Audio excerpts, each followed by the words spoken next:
একটা শিরশিরে ভালো লাগা চৈতির কপাল থেকে নেমে এসে স্তনবৃন্ত পর্যন্ত ছড়িয়ে গেল। সুমন্ত হোয়াটসঅ্যাপে লিখে পাঠিয়েছে, আকাশ যেখানে সবুজ মেঘের খামে বর্ষা চিঠি পাঠায় তোমার নামে, সেইখানে হবে দেখা তোমার সঙ্গে একা। চৈতালি জানলা দিয়ে বাইরের দিকে তাকালো।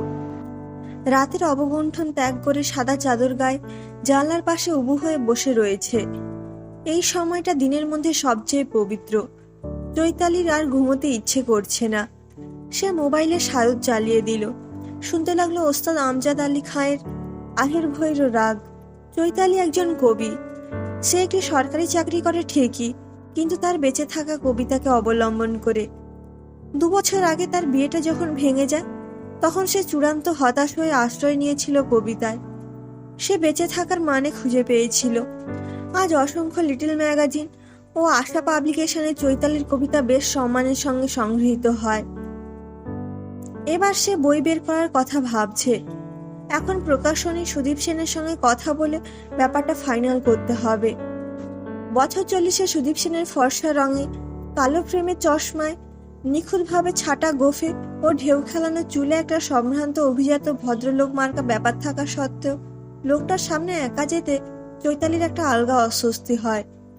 সুদীপ সেন চৈতালিকে দেখলে যেন মোমের মতো গলে যেতে থাকে। চৈতালির মনে হলো, বাবানের মা অসুস্থ না থাকলে বাবানকে নিয়ে যাওয়া যেত। প্লিজ কাম, আপনার জন্যই ওয়েট করছি। আমাদের একটা মিটিং আছে আজ। আমাকে আবার প্রেসিডেন্ট বানিয়েছে জানেন তো। কাল রাতে দিনকালে বেরোনো আপনার কবিতাটা পড়েছিলাম, নীল নির্জনে।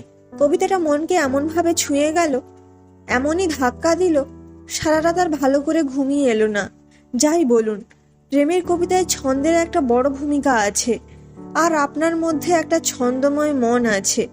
থ্যাংক ইউ সুদীপদা। আমার কিন্তু আপনার কাছে একটা আবদার আছে। মানে, এ লাইনে আপনাকে ছাড়া তো আর কাউকেই সেভাবে চিনি না, তাই আপনার কাছেই। প্লিজ বলুন। সুদীপ টেবিলের উল্টো দিক থেকে উঠে এসে চৈতালির পাশে দাঁড়ালো। বলুন। আমার 50টা কবিতা নিয়ে একটা বই বের করব ভাবছি। আপনার এখন প্রকাশনী থেকে। সুদীপ এক দৃষ্টে খানিকক্ষণ তাকিয়ে রইল চৈতালির দিকে। সেই দৃষ্টিতে রয়েছে এক অপার মুগ্ধতা।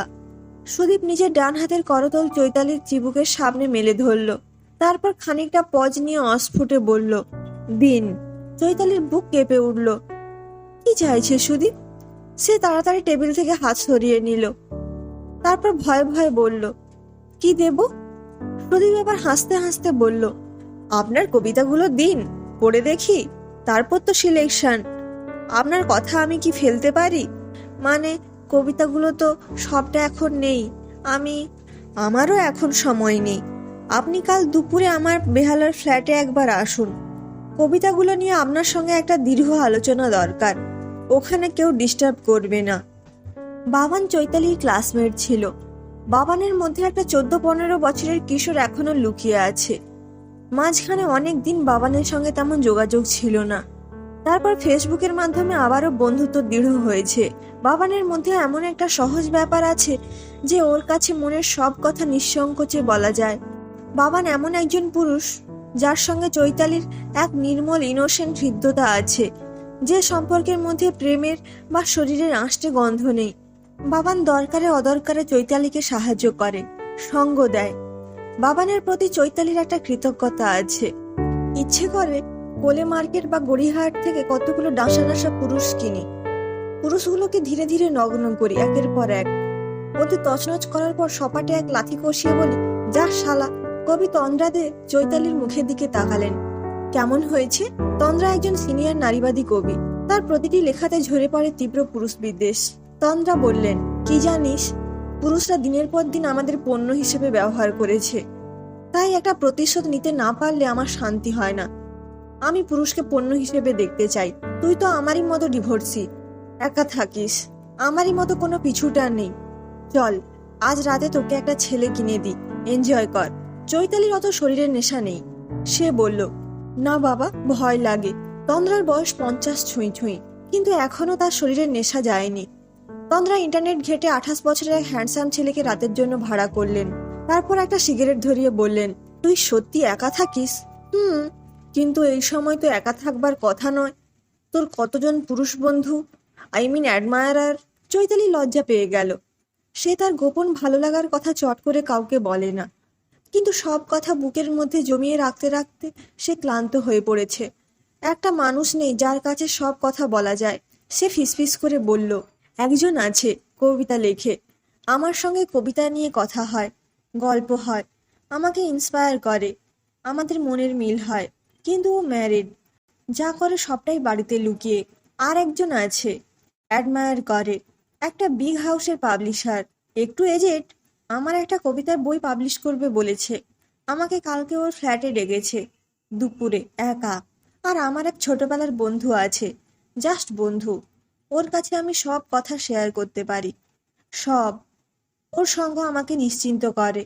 আমাদের দুজনের কারোর কাছেই কারোর কিছু চাওয়ার বা পাওয়ার নেই।